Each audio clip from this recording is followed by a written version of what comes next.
KCJJ Weather, brought to you by Plum Supply. Plum Supply kitchens and baths. Your home never looks so beautiful. Hawkfanatic is brought to you by Deary Brothers Ford, Hawkeye Title and Settlement, Mike's E-Keys for Cars, Suple's Building and Remodeling, 1-800-800-ROSE, and Hawkeye Courier. Midtown Family Restaurants, Harty and Stocker Jewelers, Diamond Dream Sports Academy, Senior Benefits, Premier Automotive, the Oxyoke Inn, Streets Maintenance, Diamond Dental in Cedar Rapids, and Big Dog Tech Solutions. Here's Tom Suter, and from Hawkfanatic.com, Pat Harty. All right. Good morning, boys. Good morning. How's things? Doing good. Called into service at the last minute, but I'm here. And you've... Oh, this was supposed to be a day off? Yes. But that's okay. We all kind of cover each other when needed. So good enough. Okay. So if I wouldn't have shown up, who would cover for me? Tommy Lang? Yeah, hey, Tommy was at... Either that or I would just do sports like I normally do. Tommy was at baseball media day. He was asking the hard questions. He was. Came in wanting answers. You know? Asking the hardball questions, asking the no hard, pun intended. Asking the hard, controversial questions, demanding answers and data and info. I did ask the question with the longest answer, by the way. It's still going on. I asked about the coaching changes, and it was like 5 minutes. Well, in fairness to them, they had a lot. Yeah. They really did. And the most significant one, of course, the pitching. I think having Wes Obermiller, that's a natural. And like Rick said, they had to act quickly. But, yeah, Tommy was over there wanting information. That's why he was there, wanting information for our listeners. Tommy's a baseball fan. That's good. So, yeah, and then softball, they start tomorrow, right? This afternoon. Or this afternoon, yeah. Today's Friday, I guess. Samford. And Son. And then Florida State also today. Uh-huh. And weather permitting. And is it okay down there? Rains a lot down there this time of year. I'll look while we're later on when we're. Although it rains more as you get close. I mean, I remember like in May and June, and it would like rain every day at some point. Really? Every day it would get so humid. Finally, it was the rain. It was like okay, we got to rain a little bit just to get rid of this humidity. That happened every single day when we were playing down in the Virgin Islands. Every single day. At the same time? Roughly the same time for not all that long. No. But just, to get the humidity down. No, they're looking good. They sunny and 60s today. Down there. Perfect. Yep. You know what just occurred to me? You guys will be on the air during tomorrow's game. They play tomorrow morning at 9, too. Okay. Yeah. Well, maybe we're working on trying to mic a player, aren't we? We're expecting a call here, so let's check this out. Hello? Hello. Do you think Minnesota was hot last night, or do you think they were hot because our defense wasn't that good? A little of both. Both and both. Both. And, folks, the other thing is Minnesota is pretty good. You're right. I underestimated them. They are good. Well, they were really good with their threes. Yeah, unbelievable. 80%, weren't they? Well, they were wide open on a lot of them. Well, they were, and they made them. Yeah. Well, toward the end there, we got them down to 5 points. But it never felt like Iowa was going to win. No, we needed to do that 2 quarters earlier. Yeah. You know. And I do think they need to get Journey Houston some more minutes. Yeah. And I wrote. And we usually don't give other teams 91 points. No, that's true. No. But we did. And do you think there'll be a massacre in wrestling tonight? Well, Ohio State beat them 27-10 the first time. I'm thinking Iowa might do a little better. I hope better. I heard Brands talking about your leg falling off. You still got to finish. I hope better. The problem Brands has is none of his wrestlers are as good as he was. And that's a problem when you're a head coach. Yep. You know? It's very true.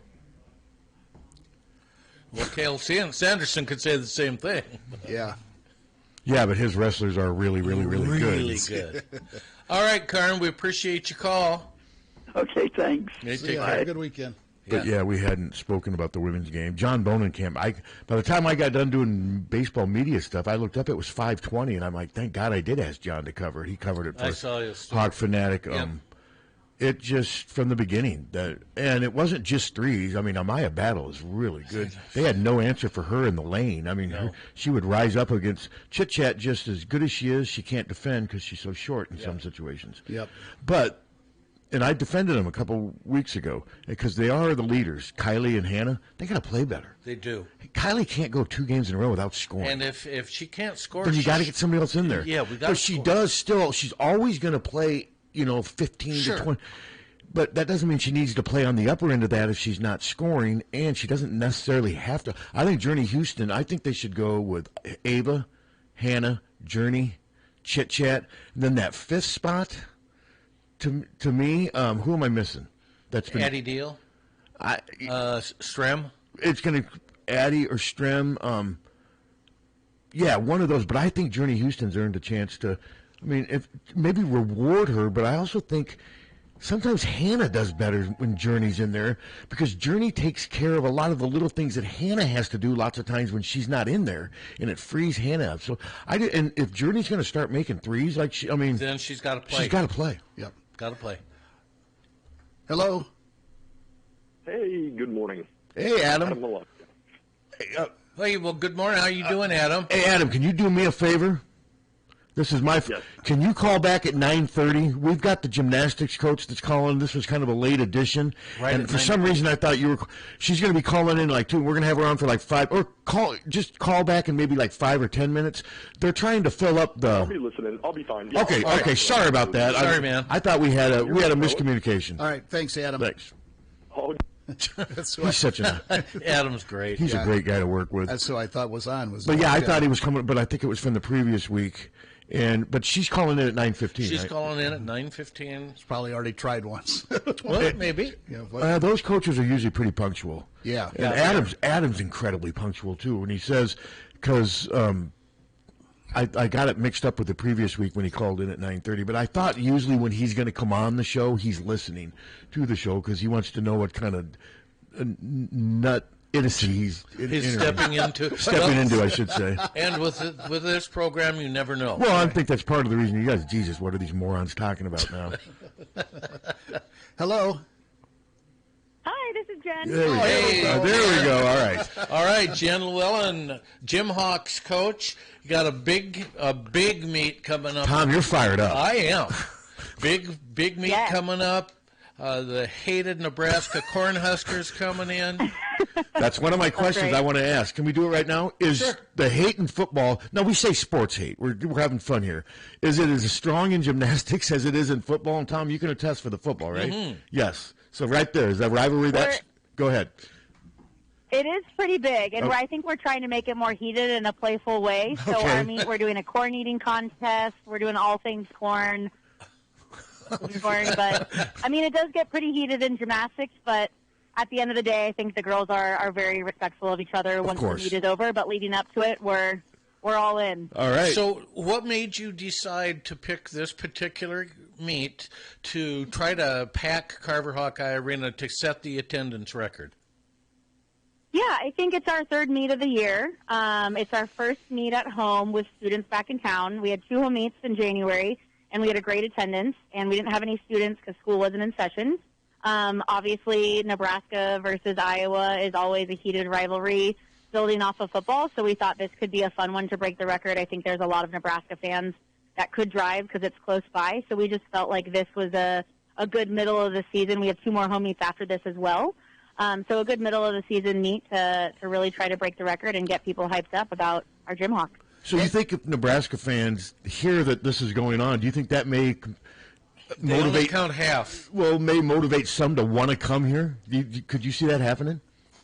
I think so. Okay. I know Nebraska has a good traveling fan base for their gymnastics team, and they have some rowdy parents. So I think it's something fun to do when obviously basketball is the day after us, but there's not a lot going on this weekend. So I think it could be fun for fans to come out and watch. Yeah, it's a perfect storm. I mean, there's no Iowa, other than you guys, everybody else is on the road or not playing. Yes. Right.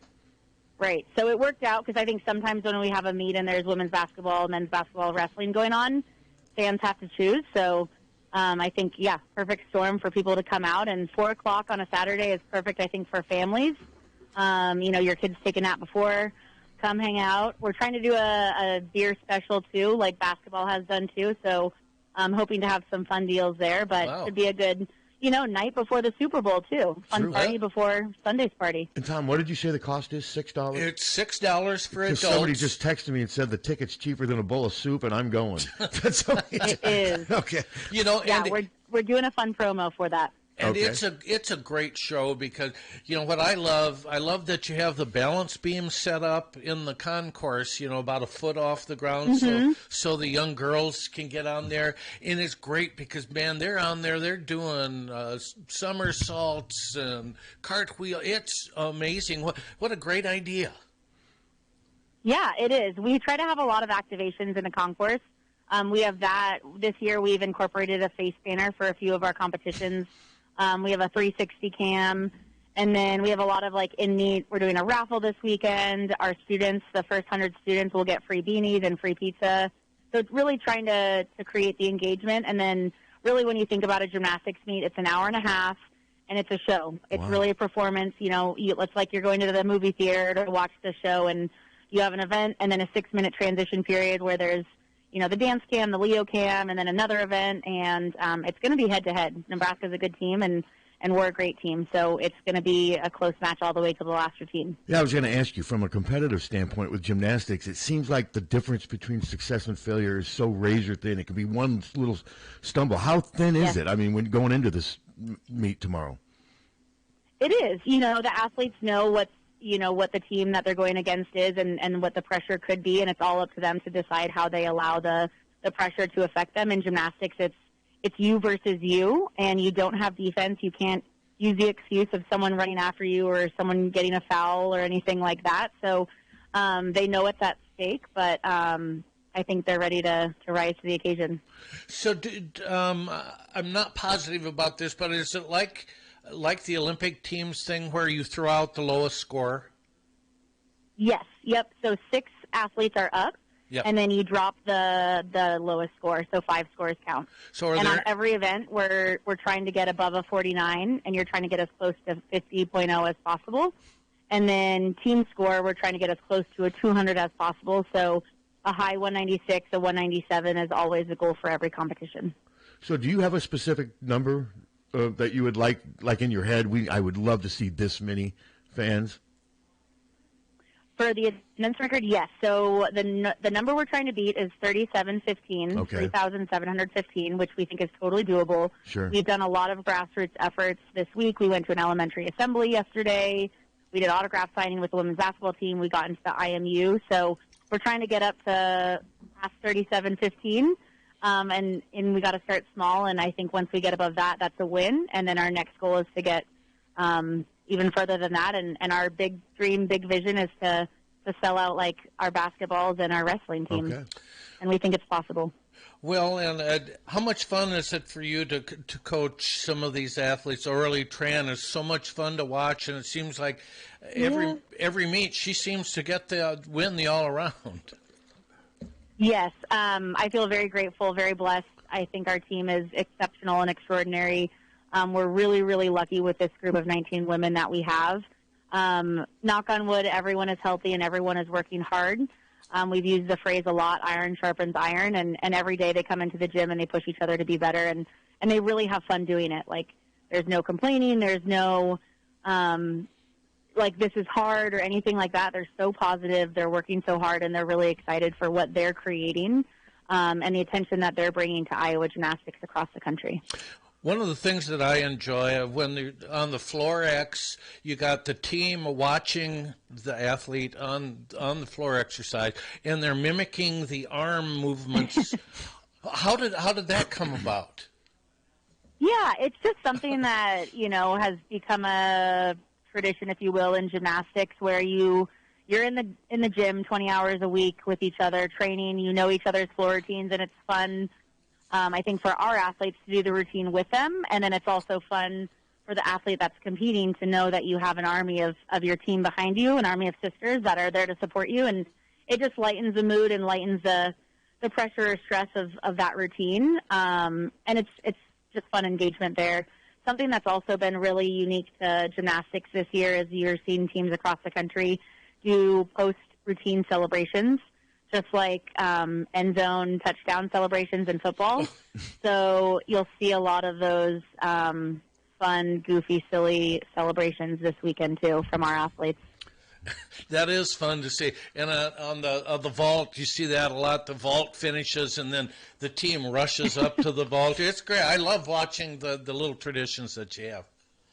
Yes, for sure. It's a lot of fun. Well, thank you. So, okay. So that's the meet starts at 4 o'clock, right? Yep.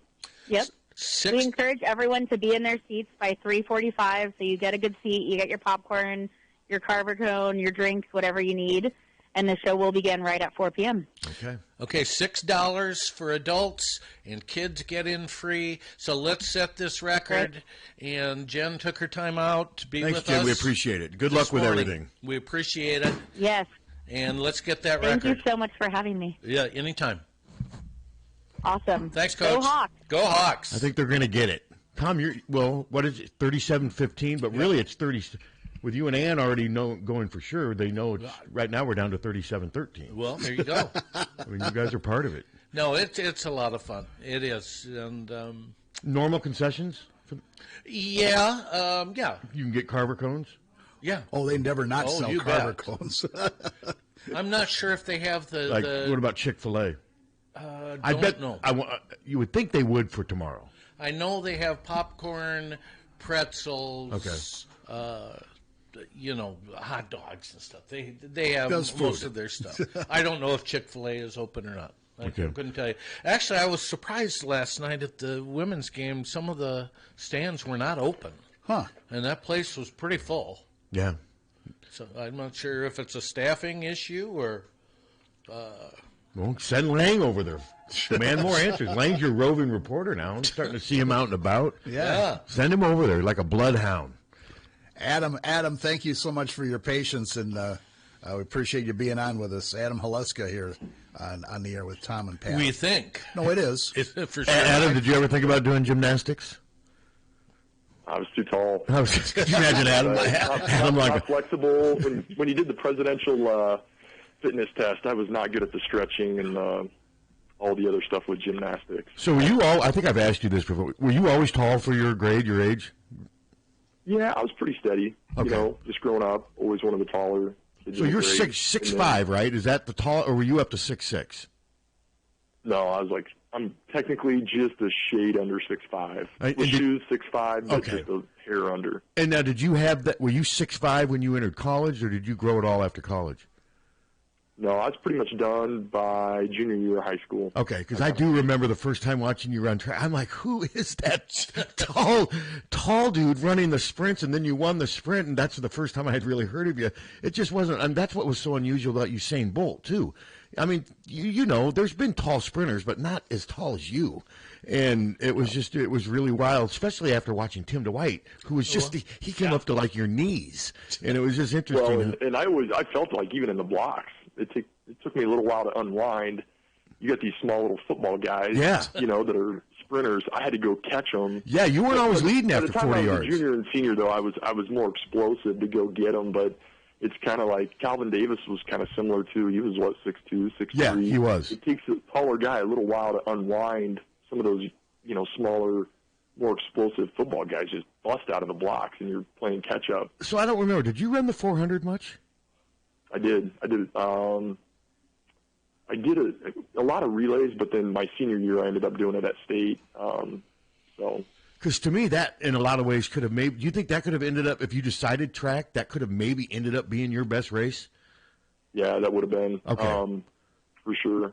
Because a lot of those. In relays, I was around 47 in some of the splits. I think my open was low 48s. Okay. The hard part, a lot of times in the open, you don't, especially back then, you didn't see a lot of competition. So you're my goal was always to beat everybody by the curve and then just try to hold on. And a lot of times in relays, it's nice when you had to go catch guys. You could use that as motivation to kind of keep going. Yeah, like like they have with dog racing, they send out, chase something. Watching those rabbit. some of those relays, those staggers, on TV, looks like, the guy has just a huge lead, and he doesn't because depends on what lane you're it's in. very misleading. All right, well, I'm sorry that I got off in this little. I mean, I've told Adam before. When I was little, I used to love to watch sprinters. Remember, Adam, I told you about Houston McTeer. You had never heard about him. Oh, yeah. And then you read about him. That was back in I used to love sprinting because it seemed like track was even bigger back then. Maybe I'm wrong, but I remember the long I was a big jump. Carl Lewis fan and like Ben Johnson, obviously, Sure. steroid stuff, but I had all kinds of stuff on Carl Lewis and all those sprinters, and my dad was a track coach. I think That probably helped, obviously. So from the time I was a little kid, like, going out and helping chalk lines on the cinder track and helping at some of the meets and practices, and I was always around it. So as much as I like basketball, track was probably my first love. Sure. And just, going to the state meets, and when your dad's a coach and you got athletes out there, I could go into the back and be on the field, or, just had a little bit more access. And so, yeah, I thought like Tim Dwight and all those guys, they walked on water. I loved watching them compete. I remember asking you one time, Adam, on the air, if you hadn't grown to 6'5", maybe you were 6 foot, you said you would have probably done track in college. Had you had all the equal talent, whatever, once you started growing, when did you say to yourself, it's going to be basketball over track because I keep growing? Well, I would probably say with some of the attention I got, like in freshman, sophomore year of high school. But then when I was at Iowa State, the old track coach there, he was trying to get me to run the 12s or even some open meets.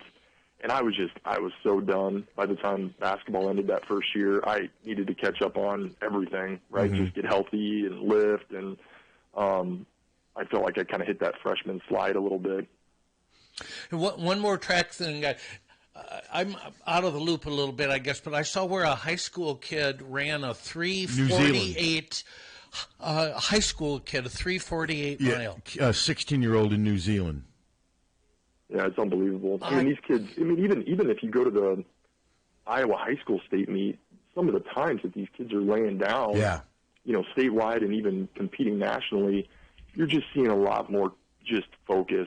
I mean, some of what these kids are, the nutrition part, the training, VO2 max stuff, where they're kind of looking at their thresholds. I mean, these kids are dialed in, and you're seeing some unbelievable times these kids are putting down. Well, Adam, how much, I don't want to be corny, but how much do you think it is also that we evolve physically? I mean, I remember back in my day in high school, if anyone threw close to 90, it was newspapers wrote about it. Now there's people throwing... but I would think too, though. I mean, yeah, you're right. There's a level of, people are evolving, but I mean, I'm telling you, like back in the day, you didn't see a lot of females really lifting weights or you're right. plyos, agilities, and now, like, even all these high schools around here, and you got kids doing specialized training with high-level people. I just think there's a focus. When you look at what some of these athletes look like, they've certainly put a lot of time in. And there's way more focus on weight training, because if you look at high school, like even football teams now compared to like my day, there were guys, don't get me wrong, that lifted some, but it seemed like my age, early 80s or late 70s, that's when that stuff just really started being emphasized. And now it's year-round, so organized. And no, you're definitely right about that. I wanted to ask you, I remember as a little kid, the long jump was like a glamour event. Would anyone ever break Bob Beeman's record? The 29.2 that he just uncorked out of nowhere. And then finally Mike Powell ended up breaking it, and then it just kind of disappeared. And now nobody ever comes close to it again, and it's like nobody cares. I mean, am I the only one that used to think the long jump was like a big deal? No, I always was a big Mike Powell fan. No, I agree. There was that mark, and the Olympics and all that, like there was a focus on that. I'm with you. I just don't think, I don't know why, but you would think with the level of athletes, and you look at, what some of these guys can do on a basketball court. What do you think Michael Jordan would have long jumped? Sorry to interrupt, but what do you think Michael Jordan would have long jumped had he focused on it? Gosh, he had to be over 26, 27 feet if he could go back in time and do it. I mean, they show that video of him dunking at the dunk hunt where he takes off beyond the free throw line, Yes. lands 2 feet underneath the base. You just watched him there go about 17, 18 feet like it was nothing. You know, I know I'm getting carried away here, but no. So I know you did the long jump. It used to be like the Glen, and I wasn't old enough to remember when Bob Beamon broke the record. You were. I do remember. But that record was so incredible to where when I did get old enough to start understanding stuff like that, I remember reading about it and I was mesmerized. 29-2 back in 1968. That's unbelievable. Yeah. I mean, that is, just go take a tape measure out and just see how far that is. Yeah. It's incredible to think that somebody can get that far on one leap and land. Yeah, I mean, no, it is credible. Okay, now we got to go to the less than Some incredible. hoops. Well, I mean, I don't want to be too negative, but you know, that was not a good loss last night. No, it was not. The other two could sort of be explained, but I think Tom had it right. He said, "Hey, Pat, Minnesota's better than you're giving." He was right. I don't know, home court, and I think Iowa played the way I thought home court would take care of us. And Jan pointed that out at him. She said, "You know, there's a responsibility to winning at home with Carver. It doesn't just happen." Yeah, and Minnesota came in. I mean, that's a good ball club. Yeah. You know, they shot it well. They played well. They just kept that gap. I mean, we just couldn't narrow that lead down. And, you know, I heard you guys before. I mean, having Feuerbach really just not scoring, that certainly doesn't help. No. You know, you need to have some of these other ones chip in, especially with McCabe out. You got to pick up some scoring. It's got to come from somewhere, and whether it's Journey Houston or Addie Deal, like, we just need, you know, and obviously Hannah, I think she's kind of that straw that stirs the drink. When she's playing well, I feel like we're a whole different ball club. Yeah. Oh, yeah, I'm with you on that. But I think they need Hannah to be able to score in sets, not just on offensive rebounds or fast breaks and what have you. It seems like she's scoring more that way. It seems like when they get in their half-court sets, it either comes down to Chit-Chat making a three or Hayden doing something great in the post. And then you hope about everything else. Am I wrong? No, I think you're right. And, you know, part of it, too, is when you've got a veteran that obviously is a tough injury with Taylor. Sure. I mean, it can disrupt a little bit of the flow and what you've been doing and sets and everything else. I mean, I know Jan was really high on just always in the right spot, makes the right play. You know, and there can be a little bit of a disruption there when you got one of your kind of leaders without question, that's out. But we definitely have to pick up the pieces here, and the stretch is only going to get tougher. So we got to find somebody who can be reliable from three, too, because Taylor really did that well. I would like to see some more screens, give Addie Deal a chance to maybe put some of those in, because it looks like she really could do that. Yeah, no, she's proven. And I think the more that you've seen, we kind of talked about this earlier, she's a rhythm player, right? Yes. When you give her 4 or 5 minutes over the course of a 40-minute game, she's not. I mean, it's hard. When she's gotten some real valuable minutes and she gets hot, she's a real threat, not only at the three, but inside the arc as well. So I'm really impressed with her maturity and just, kind of sticking to it. It's a tough role coming in when you're labeled and kind of an All-American, 5-star recruit. I think she's got a really bright future, and we're going to need her to definitely pick it up. And I think part of the problem is addressing what you said is they haven't had anyone right now other than Chit-Chat show that they can be a consistent three-point shooter. Right. Addie Deal's had a lot of chances to make threes, and she's missed a lot. So has now Taylor Strimlow, Adam. She'll make like 3 in a row, and then she'll miss 8 in a row. There's just no consistency with the parts other than Chit-Chat. And even Chit-Chat, I mean, she didn't score in the second half of the game the other night. And the thing, if you look back to Caitlin, what did Caitlin have around her? As great as Caitlin was, what did she also have around her? She had people could knock down the three. Yes. So is that the biggest problem with this team, Adam? Or is the 91 points they gave up last night, is defense a bigger problem? I think that's a big problem. That's a lot of points. And now we can score and we can make it a track meet. 85 is a lot of points to score. It is. 85, yeah, it is. And I think kind of the Iowa men ran into that a couple years ago. We could score, but it's like, can you defend, and limit the turnovers, and you got to value those possessions. It's hard to win some of those games when you got another team scoring 91 points. Well, that kind of did remind me of an Iowa men's game under Fran. It really did. It just the way they didn't quit. They made a late run, but they just didn't have any defensive stops. And Minnesota was good inside, too. I just didn't That number 25 just wore me out last night, man. She was unbelievable. Yeah. So, Adam, Do you think defensively last night, was it more just they weren't connected? Because I don't think Minnesota wanted it more. I don't think Iowa was lazy or anything, those cliches. What do you think it was just from what you were watching? That's a good point. I think sometimes it's just the flow of the game. You kind of get punched a little bit. Okay. They had that lead, and it just we couldn't chew into it. And, you get a bucket, they get a bucket, and it just kind of stayed. You make that last run and kind of push at the end. We clearly can play defense, right? They have. This team has done some really good things, and we beat some good teams home on the road. It's just one of those. I know Jan's frustrated with. Now you've got a week to think about it. With the bye week, those are tough to come off of especially a home one that you kind of probably circled like we got to get this one. Yeah. Head into the bye week feeling good.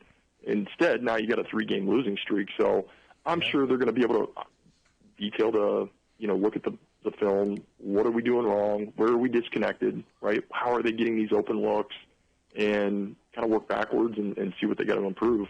Somebody asked me an interesting question they wanted me to ask you. If Chit Chat truly is their point guard, which is, why is somebody else so often bringing the ball up the court? And I guess I hadn't really thought about that. And do you think it's partly because Chit Chat's turned into their best three-point shooter and they're maybe thinking of ways to try to set her up to shoot threes? It could be. I mean, we do. The men do it with Bennett Sturge a little bit. They'll put him off. They do. Off on the side. They do. And just, it not that it wears you out every time, but you draw a lot of attention if you're the point guard and you're bringing it up. They start kind of sucking your way. You can kind of see just the court shift. Sometimes it's nice for her to just go set up in a corner on a wing. Then you can get into a set. She's going to find a way to get the ball. But instead of her trying to be the facilitator all the time, sometimes you can take the pressure off of her and start getting her off ball. So, I think there's times where she can push and go, but sometimes it's nice, too, to put the guard and have them just either get rid of it, get up the floor, and then get into the flow, whatever set they want to run. And speaking of Journey Houston, I've really been impressed. Oh, boy, I guess. And I told Tom a couple weeks ago, my only concern with her, she has shown no outside game. She's actually made a couple. 2 for 2 last She's night. made some threes, and she's starting to hit that elbow jumper. How impressed have you been with her, Adam? She's really good. I mean, it's always hard when you see those kids coming in from high school, like how are you going to make that transition? But she's been really consistent, steady, to your point, knocked down some shots last night. It's hard, too. I mean, we should have Rodriguez on this team as well to kind of help facilitate on the scoring and just bigger guard. And so, we're down 2 players right now. And that's, coming into the season, you want to be as strong and deep as possible. I'm sure this was not on kind of Jan's bingo card coming into the season that you'd have 2 of those guys out. Yeah. And sort of same positions, kind of that small forward shooting guard. And what's interesting, though, is there were some games when Taylor struggled offensively. And fans were like, oh, she's got to play less now that she's gone. I think they missed Taylor. Yeah, they missed the threes, don't get me wrong, but she had developed into a pretty good defensive player, too. And, of course, her leadership on the court, just from her skill. I think that's something else that you can't replace. But now let's shift over to the men. 17-5, 7-4, very winnable game against Northwestern. They are clearly in right now. Of course, it's still got a ways to go, but just your overall thoughts, Adam, on where the men stand. Well, if we're going to draw it up, I mean, and you're looking at, all right, that West Coast road trip, you just don't want to give any of those up. Those were 2 winnable games. We did exactly what we needed to do. 2 big-time wins. Now you come home, you got Northwestern, right? They're 2-10 in the Big Ten, 10-13 overall. Get a win on Sunday, then you go to Maryland, who's 1-10 in Big Ten play. Yes. We just need some wins. And these are ones where you've got to take care of home, but you got to continue to win on the road. And so, we got a 5-game win streak. If you can carry that to 7 before we play Purdue at home, I mean, we're 17-5. I don't know a lot of Iowa people that would have thought, hey, at this mark of the season, because what were we, 17-16 last year? Yes. With the team we had? We've already got 17-5, 7-4 in the Big Ten, with 2 really winnable games coming up. I feel really good about where we sit right now. Yeah, I think they're going to be 19-5 and 9-4 in the Big Ten, riding a 7-game winning streak going into that game against Purdue. And usually I would say sold out. And usually I would say a punchline, and then they're going to lose. I'm not. Purdue's good. Don't get me wrong, but this is not a really power-packed Purdue team. I've watched them. No, and I think too what I really like after these call it 5 games that we've won, you're seeing a lot of guys step up. Yeah. I mean, just in the Washington game, Bulgaris had 16. Sturts obviously just had a great all-around game, 22 points. Coop had 11. You had, Tavian Banks, 11. The more balanced we can be, I think it's just going to make us more of a threat, and it takes a lot of pressure off of Bennett. So I think we're playing really well. You're seeing, like, with Cooper, there's a level of confidence he got on that West Coast road trip. Hopefully he can continue that. He made some big shots and big plays when we needed at the end. That was huge. Last night after the women's game, we went home, and we like to rewatch games sometime. But what we rewatched last night was the second half of the men's game from the night before. Pick me up. Because I wanted to see some defense. And our defense, the men's defense, was just lights freaking out in that second half. It was impressive. Yeah, because I think we gave up 28 points. I mean, we gave up 48 in the first half. Yeah. Quite a bit. But in that second half, we were dialed in, and they shot it well. I mean, if you look at their field goal percentage, Washington shot it well, but, I mean, we were 60% from the field, 31 of 52, 9 of 19 from 3, and we played very well and kind of weathered that storm in the first half when they were 20 of 26. They couldn't really miss. They were 20 of 26 in the first half. Do you have the stats in front of you? What did Washington finish for the game if you have them in front of you? I don't.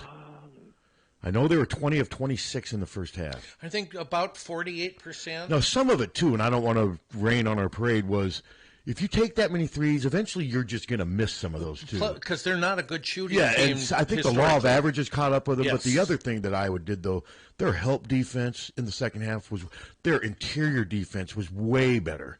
And I figured, I remember saying to myself at halftime, it'll be interesting to see what defensive adjustments Ben makes, and he made them.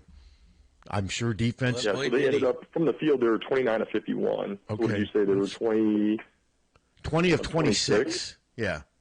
So they were 9 of, what is that in the second half? 25?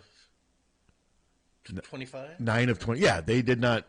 And a lot of that was Iowa, and I do think some of it was they just had those average three-point shooters finally started missing some threes, too. Exactly. And in fairness, they lost that Yates guy, too. They looked a little gassed, too. Well, remember, that Yates guy got hurt. What Yes. was weird about that, he was shredding Iowa from 3.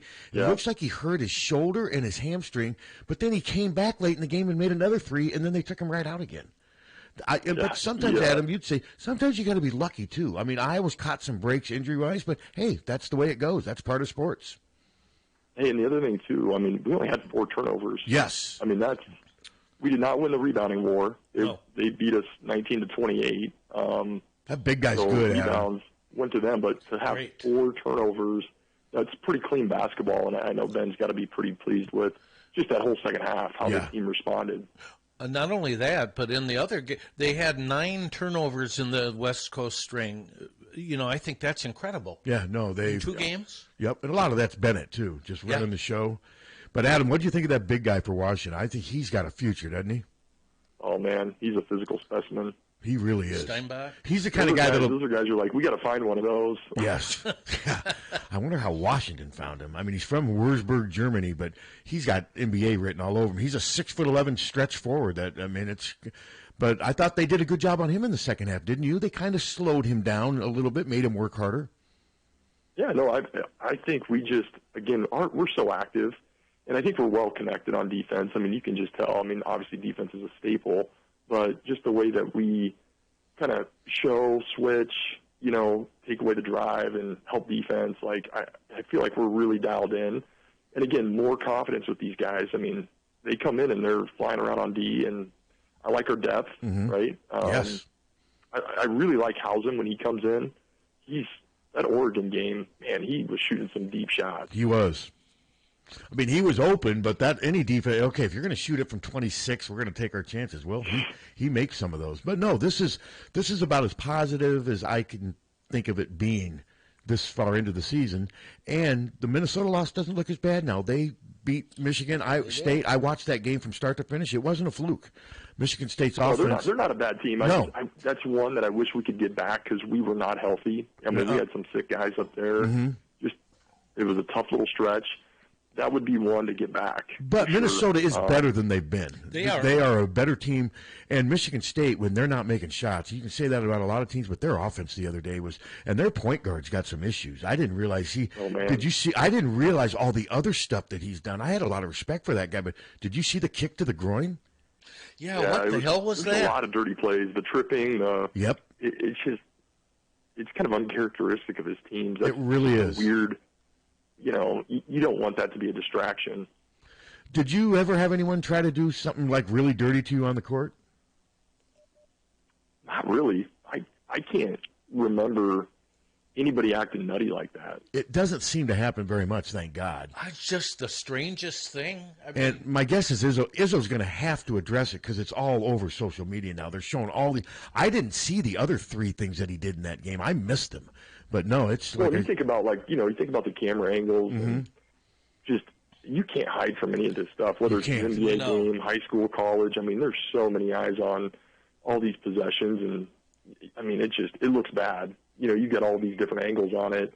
And to your point, it wasn't just the groin kick. It's every other little thing that they can kind of slow down and see what he's doing. I don't know. Like I said, in the heat of the moment when you're playing, it's just weird that you're going into those modes where you're trying to, kick, trip, groin shot. Like, it just never came across my mind in a basketball game. Yeah. No, and I know throwing an elbow is one thing. If you're in a scrum and your guy you see that a lot, but this is more calculated. It was not a good look. Not a good look at all. No. Not a good look for Michigan State at all.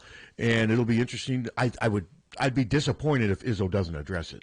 So we'll see what happens. Now, okay, so moving forward, we've talked very favorable part of the schedule right now. And the one thing that's really impressed me about this team, Adam, is other than you can argue Minnesota, most of the games they should win, they've won. Can we fair to say that? Squeaked by Rutgers. I mean, and that's what you got to do if you're going to make a run and get into this tournament. You've got to win those games. You just can't have any duds. And we're taking care of home. We're 11-1 right now, which is a really good start.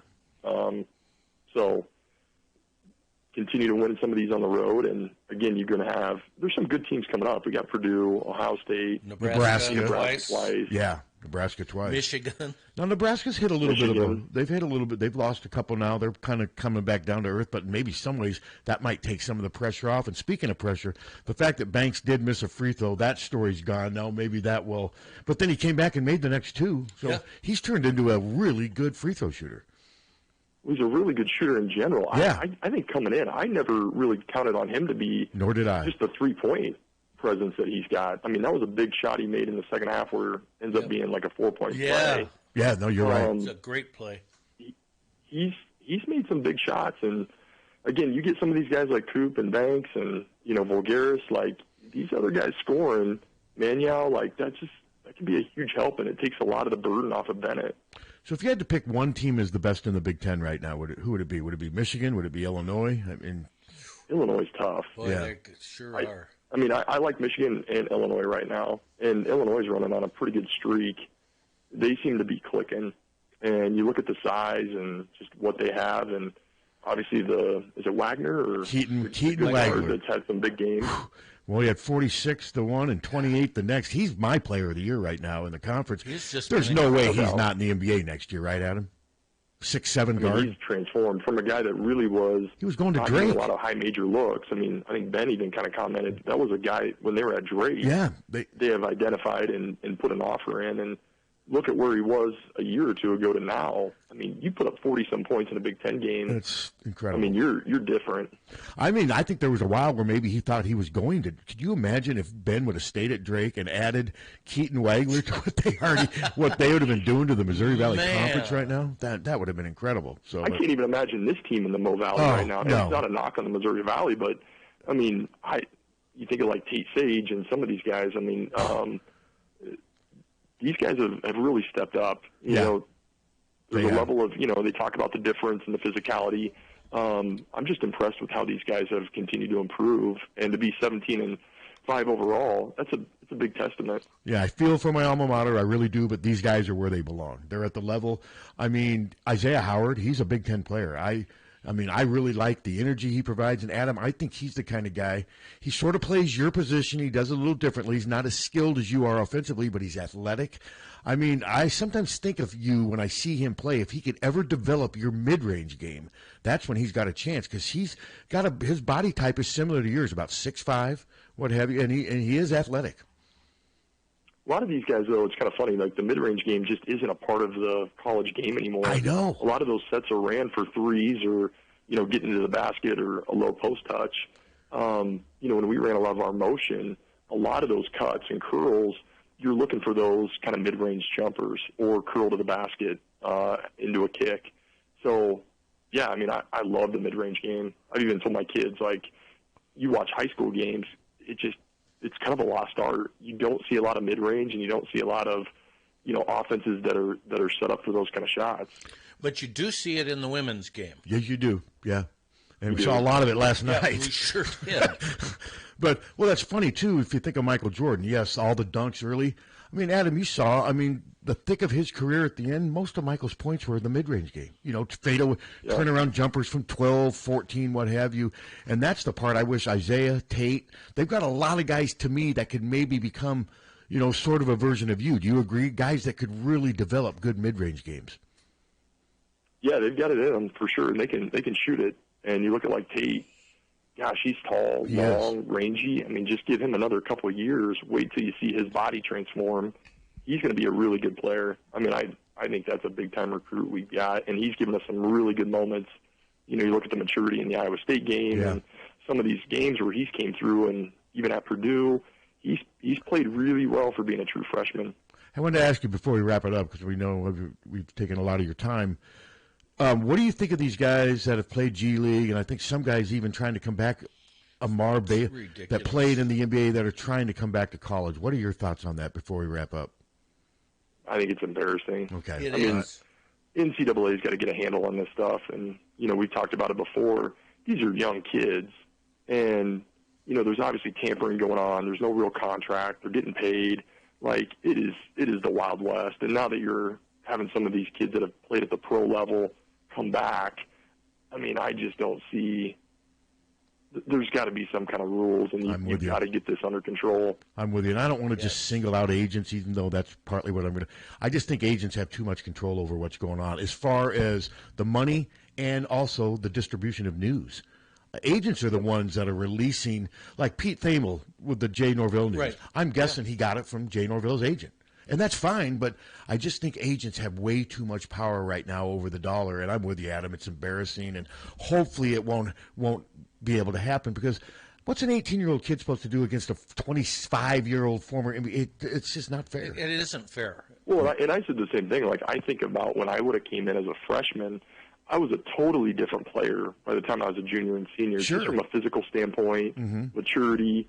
And then, I think of a couple years after college, just how your body continues to change and strong and strength. And I can't imagine going back down in college and playing with a 25, 26-year-old. I mean, some of those teams, it's like a grown men team out there. Yeah. And if you've got 25 going against a 19-year-old or 18-year-old, man, what a difference. No, you're right about that. So, Tom, anything else? That team, Minnesota last night, they had 2 senior starters, 2 junior starters. Yeah. That's a very experienced team, and they were damn good. They were very connected. They were. Yeah, I was impressed. So. And bummed. Well, Adam, thanks as usual. Sorry about the little communication foul up there, but we appreciate your insight as always. Tom, anything else? Nope, I appreciate your time, and go make us all some money, Adam. Appreciate it, guys. All right. Have a great rest of the weekend, and go Hawks. All right, Adam, thanks. Thanks, Adam. All right. I mean, I like talking with him about hoops, of course, but I love talking to Adam about track. I can like tell. I said, because I used to love track and field. I didn't like really doing it, even though I was sort of fast. I was lazy. And track wasn't very big. I mean, we used to do track as a gap between other sports. Mm-hmm. I remember baseball, you had to go out for track until baseball season started. But Adam grew up with a track coach, and it was a big part of his life. He was really good at it, and he worked hard at it. And I think it really helps him with other sports, too. But I don't think track's as popular as it used to be. What?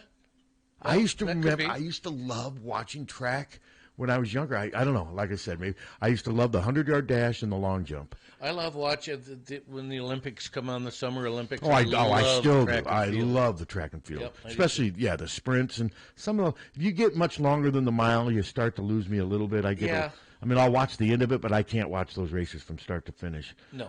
But no, the sprints and the long jump and stuff, the high jump, that's fun. So. All right, we're going to take a quick break, and we'll be back with Moy. From the Harty and Stalker Studios in the heart of the Hawkeye Nation, this is the mighty 1630 KCJJ, Iowa City. Your life is always changing, and a lot of things can affect how and what you save. So a good retirement plan changes with your life. At Wells Fargo Advisors, we believe conversation leads to financial clarity. So start a conversation today. Wells Fargo Advisors. Together, we'll go far.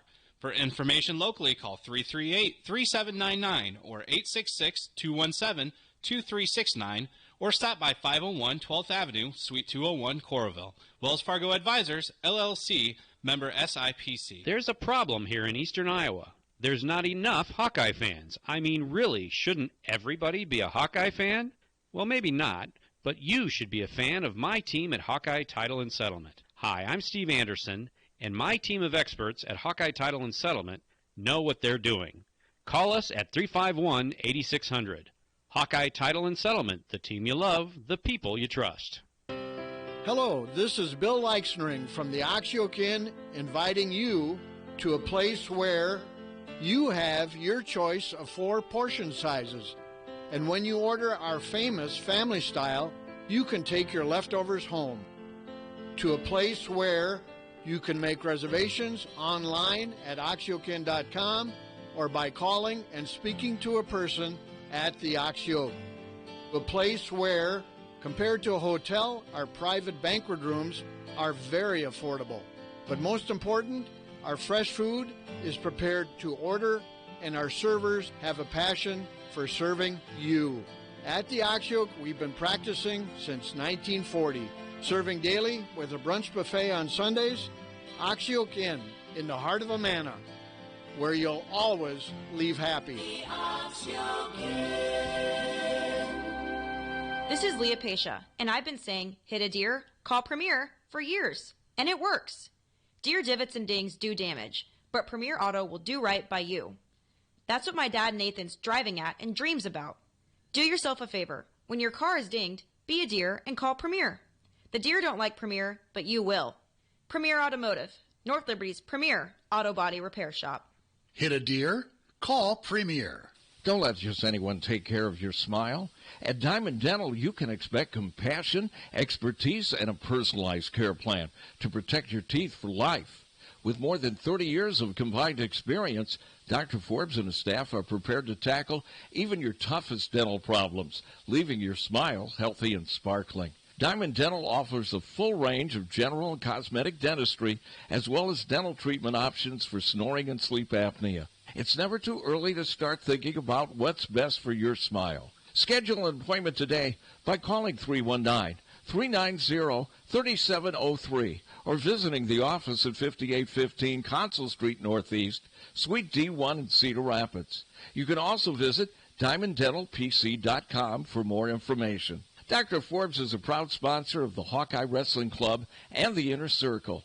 Let the Diamond Dental team provide superior care for your entire family. GT Carr, owner of Supple's Building and Remodeling, has been offering unmatched service and quality for over 25 years. The trained professionals at Supple's Building and Remodeling will install and guarantee the products used in any job, no matter how big or small. They also stand behind their work and offer no-nonsense, exceptional customer service from design to completion and beyond. Whether it's a simple window replacement or a major house addition, you'll have the confidence that Supple's Building and Remodeling is committed to quality. Visit supples.net or call them today at 319-337-2246. When you go to a family restaurant, you want 3 things. 1, a wide selection of breakfast, lunch, and dinner items. 2, you want those selections to be affordable and delicious. And 3, you want to be treated like family. You get all 3 at the Midtown Family Restaurant. Breakfast items available anytime the doors are open. Legendary tenderloins, onion rings, and hot roast beef sandwiches. Daily specials at each location, and no matter if you're coming in solo or with a group of 20, you get the same special family treatment. The Midtown Family Restaurants at Court and Scott Streets and at the Walmart Plaza on Highway 1 West. Follow them on Facebook or at MidtownFamily.com. The family's waiting. Check out the best source for your Iowa City area high school sports coverage. Go to YourPrepSports.com. Hi, this is Pat Harty. City High, West High, Liberty High, Regina, West Branch, Solon, Clear Creek, Amana. Your Prep Sports has all the boys and girls high school sports you crave. You'll get free, in-depth reporting from dedicated sports journalists on your favorite teams: football, basketball, golf, volleyball, track, softball, and baseball seasons. Profiles, pictures, video, and more. Get in on the action. Go to YourPrepSports.com today and spread the word. Diamond Dream Sports Academy, 20,000 square foot indoor facility, holds 8 batting cages, space for infield work, space for throwing and pitching, and all your arm care needs. Offers private instruction, group lessons, camps and clinics, leagues, memberships. Rentals available at Diamond Dreams is open to the public. Our top level instructors include former professional, college, and Olympic athletes. Our coaches will help these athletes achieve their full athletic potential, develop a strong work ethic, and a solid base to build. The last thing you want to do is look back and wish you had worked or played harder. Locally owned and established in 2005, Diamond Dreams is Eastern Iowa's premier training facility. Located at 2905 Stoner Court, North Liberty. Call today and reserve your time. 319-665-2173. 319-665-2173. Don't wait for an emergency to get a backup for your car keys. Unlike the olden days, car keys have gotten extremely complex. Mike's eKeys for Cars can generate the most technically advanced automotive keys that are on the market today. For spares and lost keys, Mike's eKeys for Cars can produce most conventional transponder, high security, and remote head keys. Mike's eKeys for Cars will keep you on the road. Call 319-330-9185 and schedule an appointment today.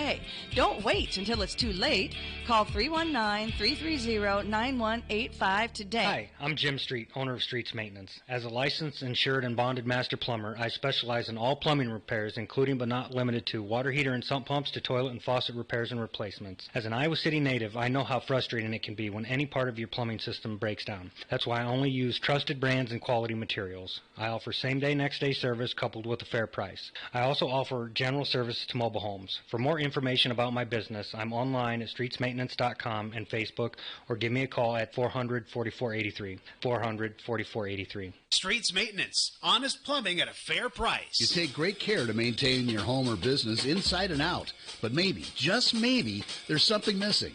Something that makes your home stand out among the others in your neighborhood. Something that makes your business pop and increases traffic. Something that you can change and customize at your command. Well, there's a solution, and that's Illuminlight's permanent outdoor lighting from Big Dog Tech.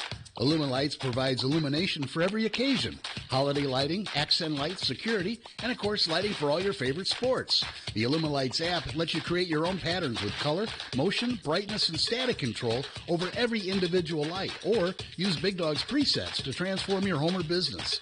The professionally installed track system makes Illuminlight's LEDs virtually disappear until you turn them on. Rated at 50,000 hours, you'll enjoy stress-free convenience for years to come. For more information about Illuminlight's permanent outdoor lighting, go to BigDogTEK.net or give them a call at 319-395-0800. That's 319-395-0800. KCJJ Weather, brought to you by Plum Supply. Plum Supply Kitchens and Baths. Your home never looks so beautiful. Meteorologist Rodney Price will see a mix of clouds and sunshine into your Friday afternoon, and breezy north winds gusting up around 40 miles per hour. High temperatures in the upper 30s. Tonight, skies clearing out, lows in the mid-teens. Our winds will turn to the northeast, and they'll still be a bit breezy. More clouds on the way for Saturday, highs in the lower 30s. That's the forecast on the mighty 1630 KCJJ. It's 39 at our studios. And Hawkfanatic is back. 39, you say? Yes. Or he says. Well, the wind chill's like 23 right now. Feels like 80 out.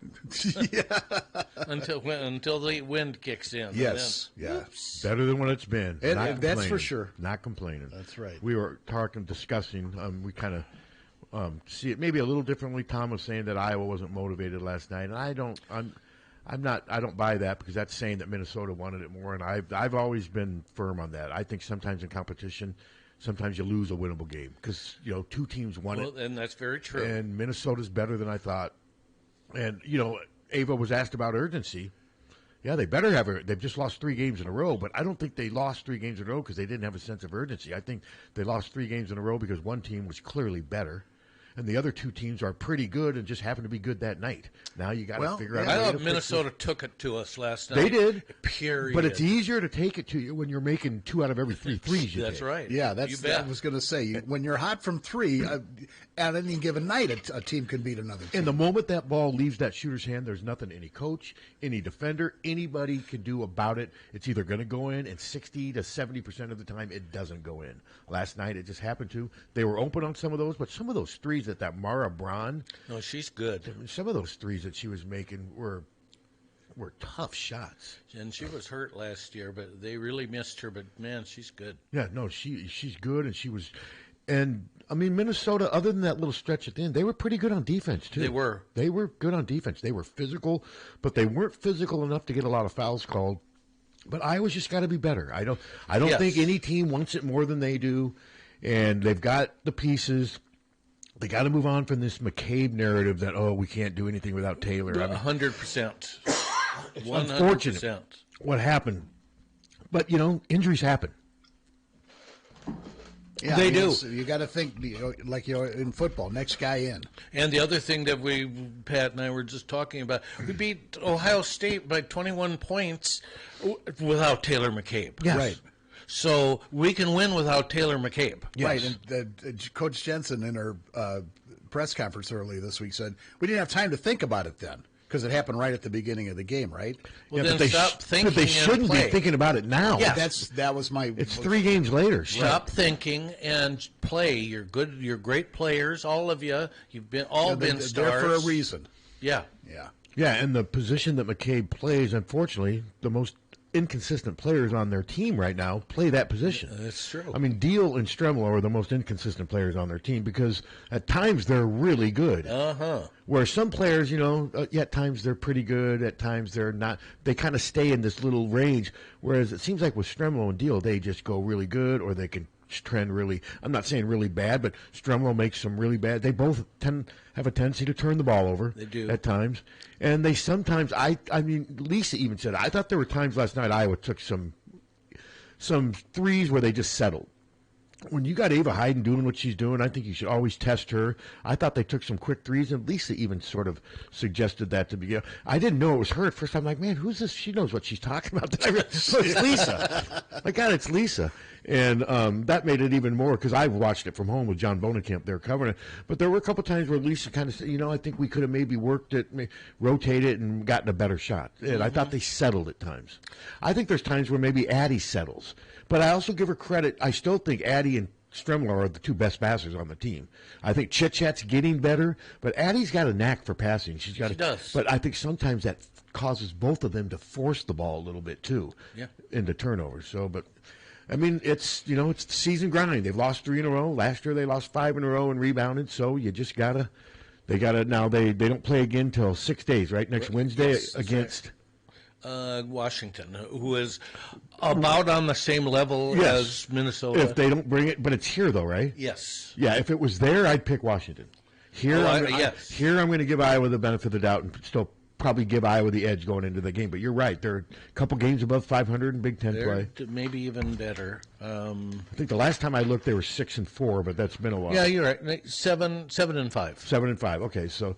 Yeah, so that's that's a team that if you're not ready, they're going to beat you. But overall, they're 17-6. So they're in the tournament right now. Oh yeah, yeah. They're both teams are going to be playing for tournament seed. And Jensen was saying she wants to get right back out there. I don't know. I think this team may need a little bit of time to kind of regroup and to remind themselves, guys, Taylor's done. We got to get past that narrative. Let's stop thinking about it. She's here with us. It's great that she's with us, but we can't keep using that as a crutch. We've got to move on, and we've got the players that can do it. And if we lose that game to Washington, that's going to knock us off the top 4. Oh yeah, they're right now they're kind of hanging by a thread. By a thread. Yeah, and so we'll see now that they can always improve on that. With some nice wins. They've got some chances for some nice wins, but they don't have many games left. No. They only play 18 games. 6 games left. They only have 3 home games left, right? Yeah. Isn't that crazy to think only 3 home games left?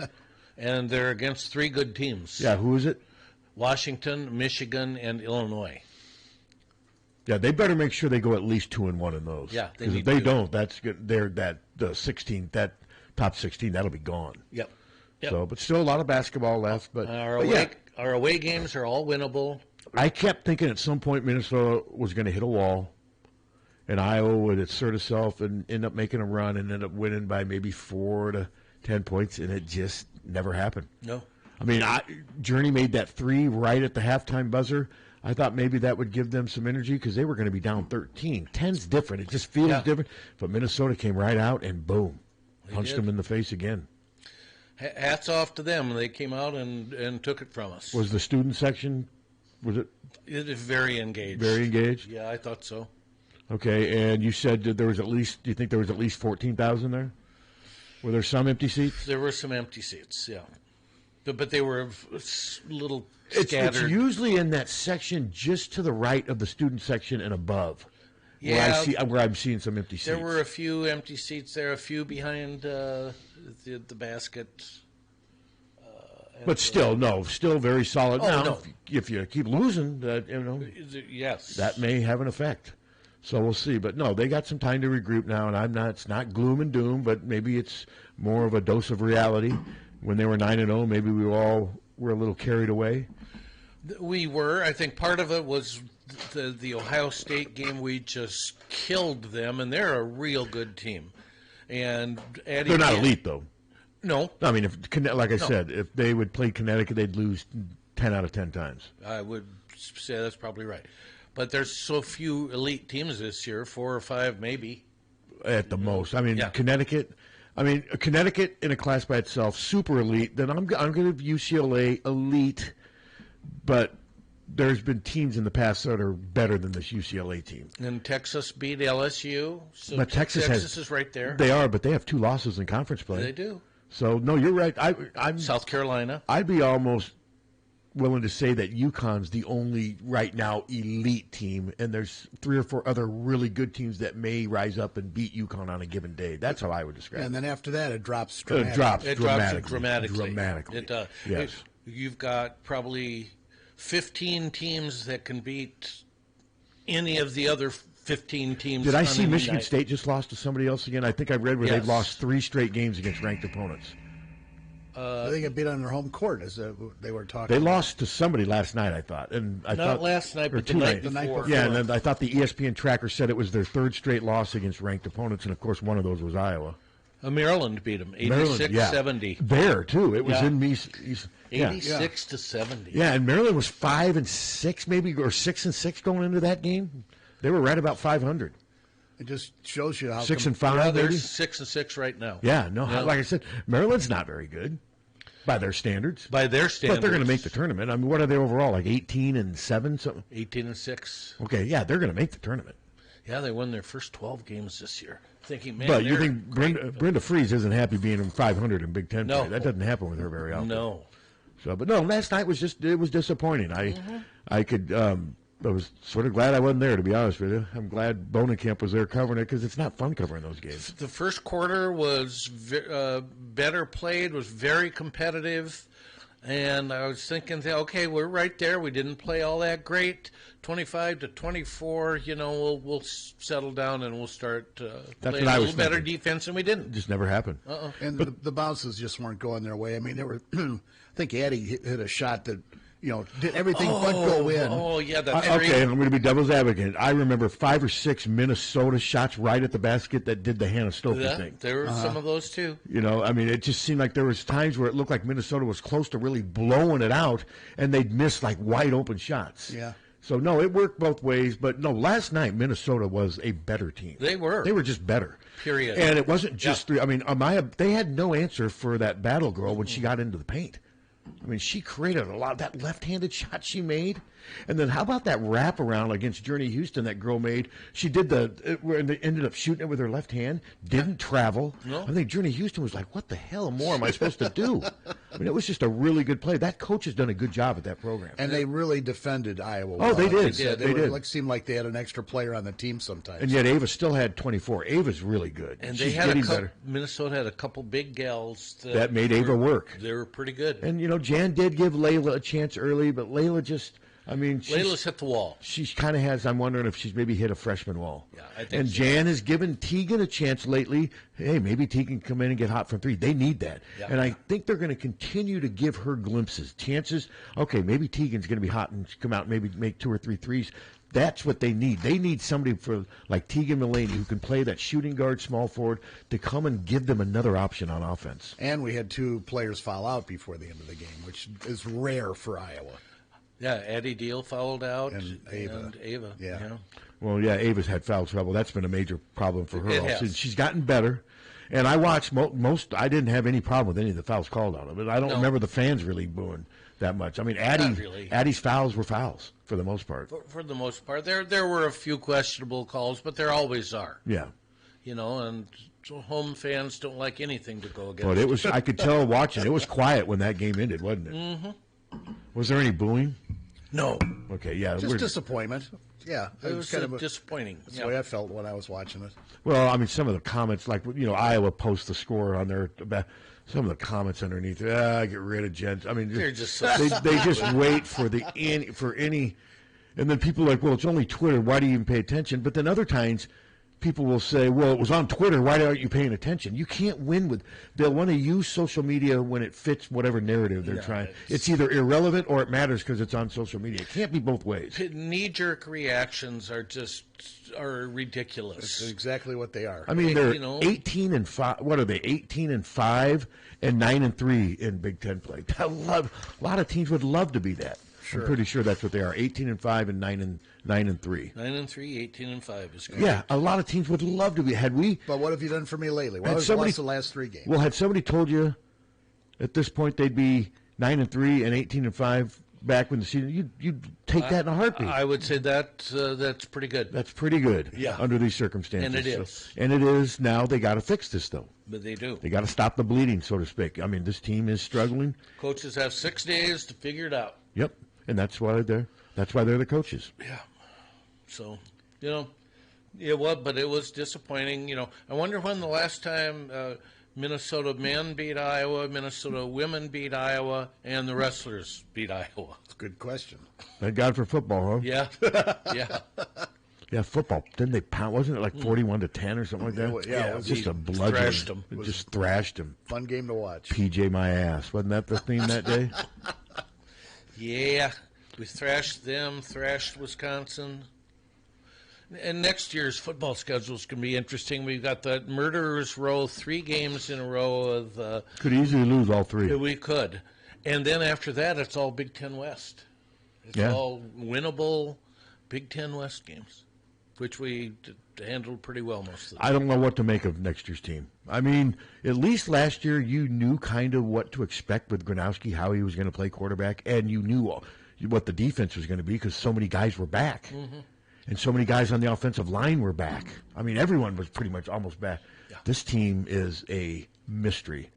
And to me, new quarterback. To me, and I haven't posted it yet. I'm almost done with it. To me, the quarterback situation is a concern, and that doesn't mean I'm being critical. But I think it's reasonable to be concerned. It needs to be wait and see. It's an unknown. Well, it's not unknown to them. They've made a statement. Kirk and Lester have said, "Hey, we like what we have. We just went nuts in the portal, didn't bother to get one quarterback." That's the message I'm getting, aren't you? It's the only message you can get. Now, things can change. Let's say spring goes, Hank Brown doesn't like the fact that maybe Glinski's clearly ahead of him. He may leave. He might. And they may bring somebody in. But there's not a lot of really good experienced quarterbacks left. There's always some left, but just because you're experienced doesn't necessarily mean you'll be a step up. No. And they seem to like what they have, or they would have added, I think, a quarterback during this time. They didn't. So we'll see. But to me, that's a concern. Yeah. Well, it is to me, too. And I'm more willing to give Phil Parker the benefit of the doubt having to replace 9 starters on defense. And somebody said, well, that's not correct. Well, all 4 starters on the defensive line. Jaden Harrell was the starter until he got hurt. Now the Montgomery kid came in and played. Shar, there's 6, and then 2 safeties and T.J. Hall. That's 9 starters that have to be replaced. That's a ton of starters. But Phil has shown that he can do it a lot more than the offense has. Yeah. Is that fair to say? You got to trust Phil Parker. That doesn't mean they're going to be as good. No, but he's got the benefit of the doubt. Yeah. And I'm gonna probably post that later today. I'm sure hater. And he's earned it. But, you can look at Iowa football objectively. You can be concerned, and I'm not criticizing Jeremy Haglinski or Hank Brown. I just don't know anything about them. We haven't seen enough of them. And I'm a little concerned that one's 5'11", 180 pounds. And he's not really a running quarterback. And fair enough. That's a concern. Hopefully he proves me wrong and says, shove it, Hawkfanatic, with his play on the field. And our look at Hank Brown has left a real bad taste in my mouth. What if Haglinski turns out to be a star and he's like, Hawkfanatic, back when I can see why you're free. You're not worth paying for. Hello. Would you like that answer, Tom? Sure. Hi. Hey. I may be wrong, but it seems to me the end of the first quarter we had the ball and Chit-Chat Wright put up a 3 and made it. And I think the shot clock was off. I mean, it was the end of the quarter. And she shot it about 10 seconds, and I was hoping, gosh, I wish she wouldn't let that go. And they went right down and nailed a 3 at the buzzer, and I was like, gosh, I should have just waited 4 or 5 seconds. Yeah. At least, even if she missed, they weren't going to score. I think I do remember, every once in a while Chit-Chat may take a quick 3, but she's had a lot of success making them, and she's probably thinking, my teammates aren't really making many of these. There were a few quick 3s last night. There were. Well, yeah. We needed to hit some of those, too.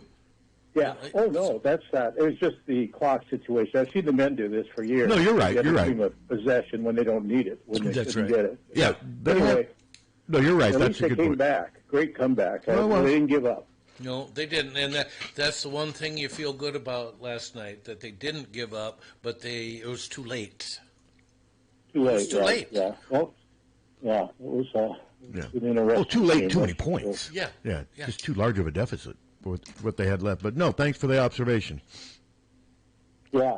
Well, you talk about that tall on the men's side from Washington, the freshman from Germany, and then Illinois got the 2 guys from Croatia. Man, like these Europeans are big and skilled, and they handle the ball. So, well, and Iowa's got one. Money nowadays to find them and get them, but maybe we'll get one of those. One of Iowa's best players right now is from Spain. So they're doing it too, and he's getting better. Yeah. That's true. Yep.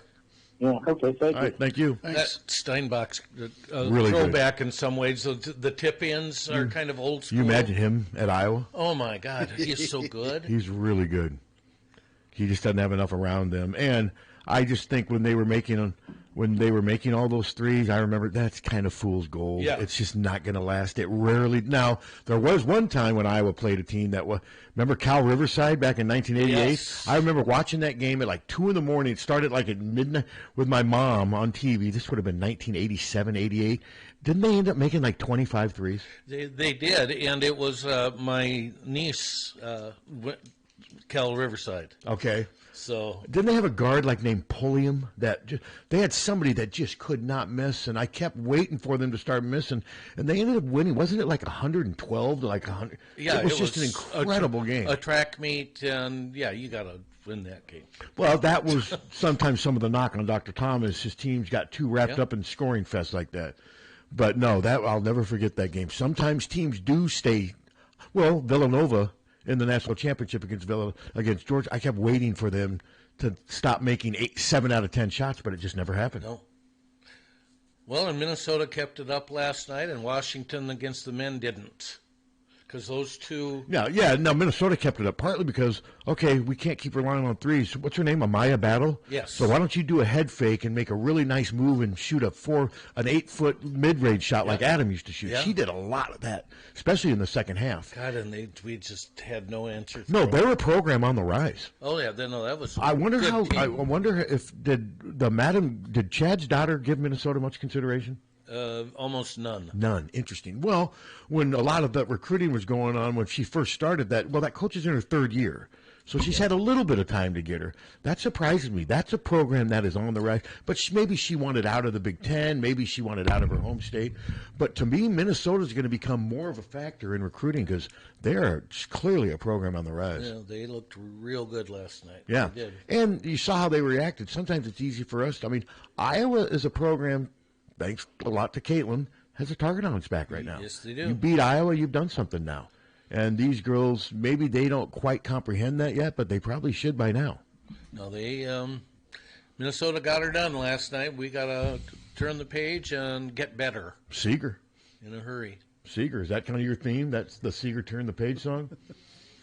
Sure. That's it. Doesn't he have a song called "Turn the Page"? Yes, he does. You guys play it on you here. guys got me. I don't know the song. God, you've know heard you it. Turn the page. Yeah. Here I am on the road. On the road again. Yeah. Yeah, you'd know it if you heard it. Yeah. Yeah, probably. If you've listened to a lot of Seeger. Starts with that wailing sax thing at the beginning.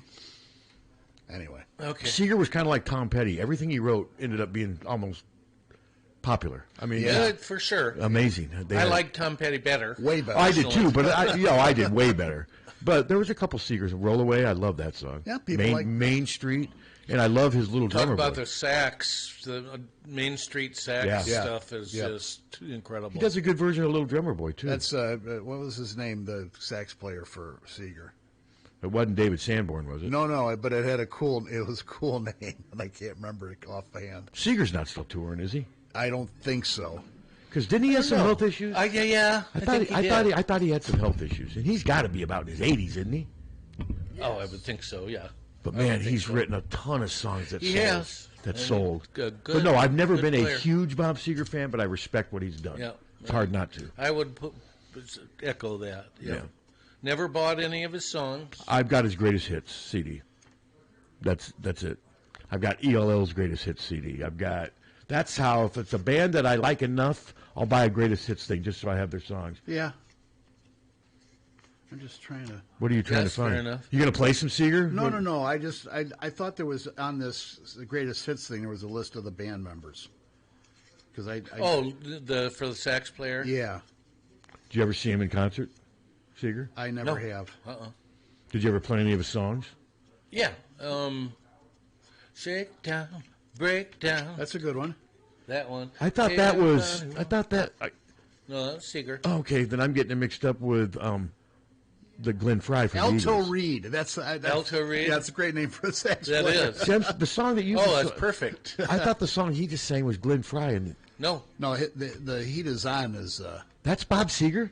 no. The Heat is On is not Bob Seger. That's Glenn Fry. Glenn Fry. Okay, but that's Seeger, the song. Seeger's Shakedown. Yeah, for sure. Okay, yeah, I think I've heard. Both Beverly Hills Cops movies. Okay, for some reason I thought Glenn Fry did that one. I think that was the only Seeger song that we did. Yeah, I believe. That's a great song. Yeah, it was. Yeah. Well, I think his best songs Roll Away. Still go. I with like Fire Lake. Rambling Gambling Man. 2.5 minutes. Solid. And I'll go with Main Street too. Down on Main Street. Main Street's probably one of my first or second. That's So a good one. You and Tommy got some police reports coming? We will cobble somebody. Well, he will. I'm not. I'll react. It's all right. Again, thanks to Jen Llewellyn for coming on. And yeah, go to the meet tomorrow. Hawkeye fans, there's the challenge. Hopefully they get over 4,000. I hope they do. What if they get like? What is it, like a couple hours at the most? It's hour and a half, hour and she a half. said. There you go. See. What if there's like 30,000 people? The fire marshal has to come there. I think that would be freaking great. I'd love that. But I mean, They invite Vivian Stringer there to address the fire marshal. Didn't that happen back when she got like 25? Didn't the fire marshal get pissed? yeah, extremely. Yeah, because didn't he kind of point out how dangerous it Yeah, is? it's Just doing very his dangerous. job. Yeah, I mean, there were people stuffed in the exit rows and stuff, weren't there? Well, luckily 100%. nothing happened, but let's hope they get at least 4,000.